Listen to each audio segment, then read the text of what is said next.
What's up, everybody? Welcome back to another movie spoiler review. As you've seen the title, it is Avatar: The Way of Water. And to be honest with you, I was pleasantly surprised. I had no plans to see the sequel to Avatar. Um, it's been, 13 years since 2009. Was my math wrong? Since 2009, since I believe the last movie came out in 2009.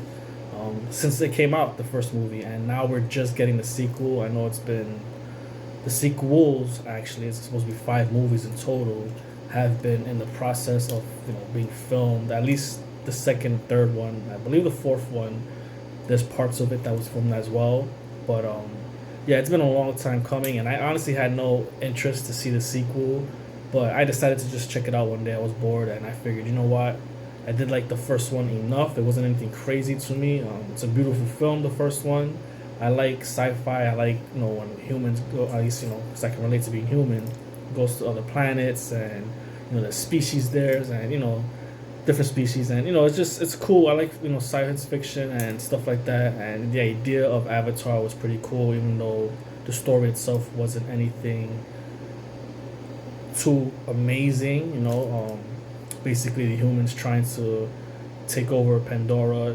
The Earth is dying, and they want to come and take over Pandora. And the natives there, at least the forest tribe. I'll get to that in a minute as far as tribe, because you only think it's just the Na'vi that are there, as the blue aliens, and they're there to defend their home, along with a guy who he uses the avatar that's genetically made to look like them, and they're able to put their conscious into these bodies and come in and out of it, to their human body and then into the avatar. And he's basically he's supposed to infiltrate, and ends up falling in love with one of the natives there, Neytiri, I believe her name is, the alien, and played by Zoe Saldana. And he ends up helping them fight against the humans. And basically The Way of Water, I believe it takes place 13 years later. Sorry, I saw it yesterday and I'm like, time frames. But it takes place, time later. He has 4 children. Sam Worthington is the main actor, who plays Jake Sully.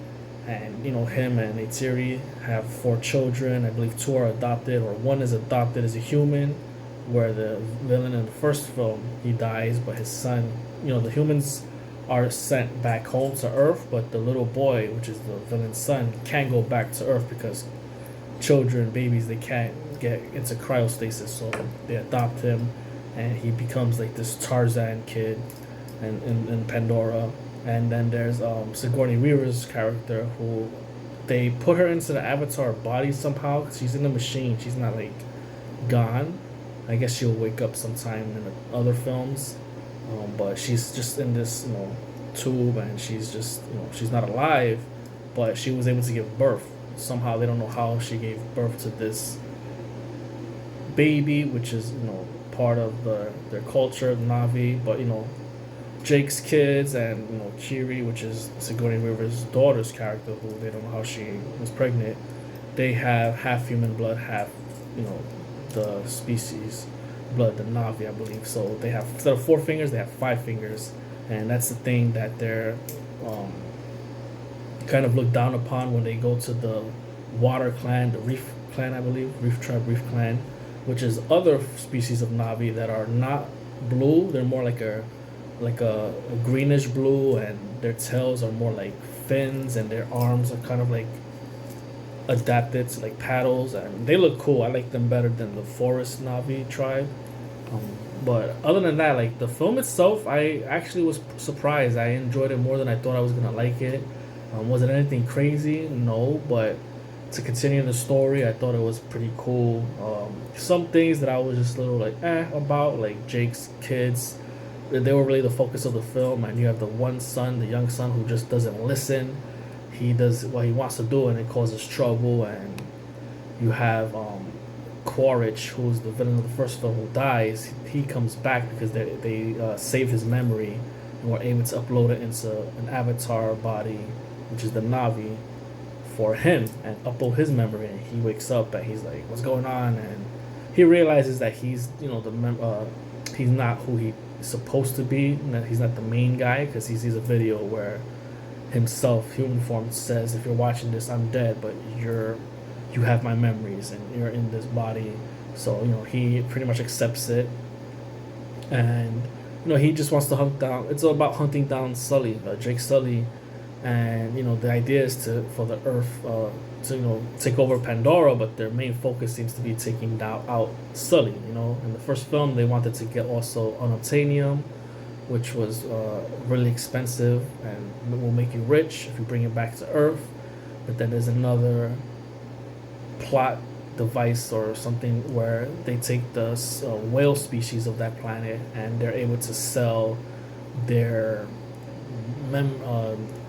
brain juice, and it stops aging. It's anti-aging, and that's quickly mentioned later on in the film, but you didn't realize that. It was the way I remember it. It was thrown in there, and I'm like, huh, that was never really something that was spoken about. And like, how did they manage to figure that out from the last time when they, I guess, were on the planet and they stole they killed the whales and took their brain matter, and it's apparently the most expensive thing now. Like, how is that all of a sudden important when it was never mentioned in the first movie? They were just going for unobtainium. So I just thought that was weird. But also the villain Quaritch and his team that are also Navi like. They're apparently was supposed to infiltrate because they look like Navi, but they're dressed up in Marine uniforms and they're not really infiltrating or on the sneak in any way of the movie. So that was pretty much. I was a little unsure of that, like what was going on there. It was mentioned, but it wasn't acted on. But other than that, the movie is a beautiful film. I mean, it's very nice to look at. The characters I really enjoyed a lot of the characters.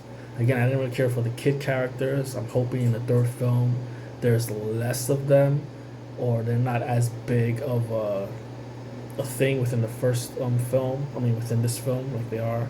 Hopefully, in the next two film, or if the third one comes out, I believe they're gonna come out with the third one, despite the success of the second one. But if the third one doesn't do great, I believe they're not gonna release 4 and 5.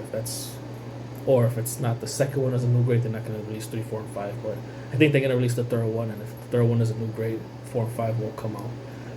But at this point, it's like, well, I'm invested now. Before I didn't care, but now I'm invested, and I want to know what happens in all 5 films.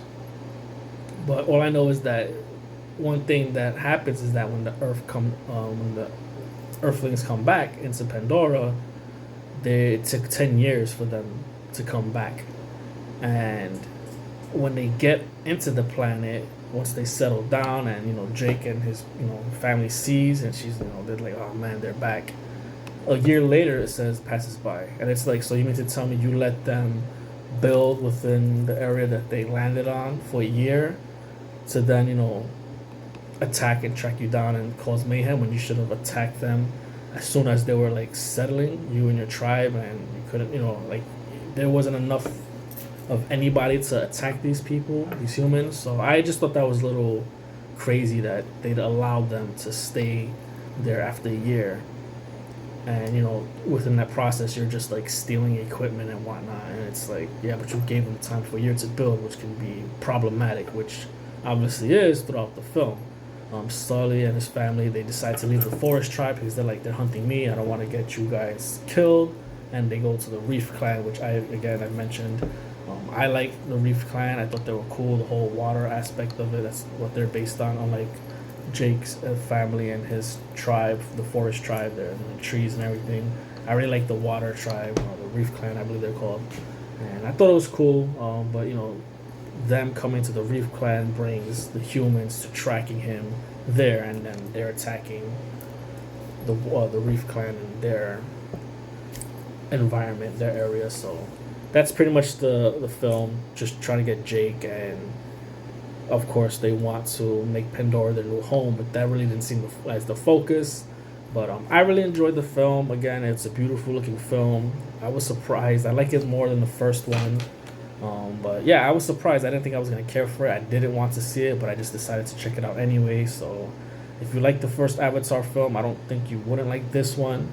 It is a long film. They could have cut a lot of things down from the movie itself, but overall it is a beautiful looking film.